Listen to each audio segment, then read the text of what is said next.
வணக்கம்,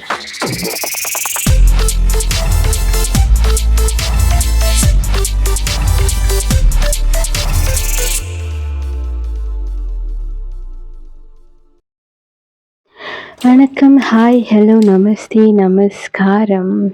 என்னங்க 2 நாளா நம்ம லாங் வீடியோ பார்க்கலல்ல. ஒரே ஷார்ட் வீடியோ. என்னங்க பண்றது? ஒரே பிஸி ஆயிட்டேன் கொஞ்சம். ஓகே, உங்களுக்காக நான் பல வீடியோஸ் வச்சிருக்கேன். நாளையிலிருந்து அப்டேட் பண்றேன் கேக் வீடியோஸ். ஓகே. இப்போ வந்து நம்ம கறி போண்டாக்காக வெங்காயம், குடமிளகா எடுத்து பொடி பொடியா வெட்டி கொள்ளுறேன். நல்லா சின்ன சின்னதாக வெட்டி கொள்ளுங்க. ஏன்னா பெருசாக இருக்கும்போது ஒரு மாதிரி கடிபட சில பேருக்கு பிடிக்காது.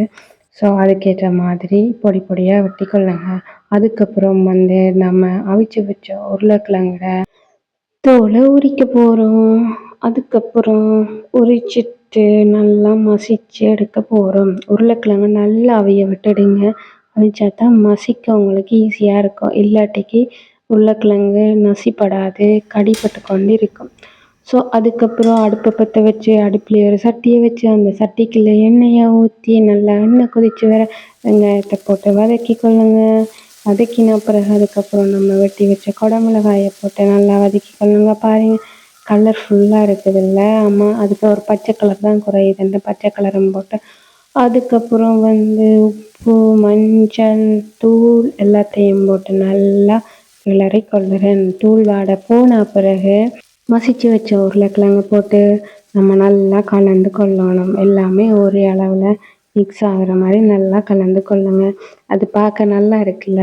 ஸ்பெக்குலரால் அந்த சட்டியில் அப்படி வலிக்கும்போது ஒன்றுமே ஒட்டுப்படாமல் அது நல்லா இருந்துங்க. அதான் நிறைய நேரம் வச்சு தந்துட்டு இருந்தேன். அப்புறம் ஒவ்வொரு உருண்டையாக பிடிச்சிட்டு அதுக்கு நம்ம சொசியத்துக்கு செய்த கலவை மாதிரி செய்துட்டு, அது உங்களுக்கு தெரியலன்னா என்னோட முதல் வீடியோவில் போய் பாருங்கள். செய்யிட்டு அதுக்குள்ளே வந்து உருட்டி எடுத்து பொரித்து எடுத்து கொள்ளுறோம்.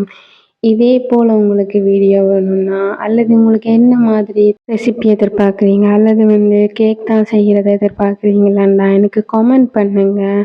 அண்ட் புதுசாக வந்தவங்க சப்ஸ்கிரைப் பண்ணிடுங்க, மறக்காதீங்க. ஓகே, நம்மளோட நெக்ஸ்ட் ரெசிபி நாளைக்கு 5 மணிக்கு பார்த்துக்கொள்ளுங்க. அண்ட் நன்றி, வணக்கம், பாய் பாய்.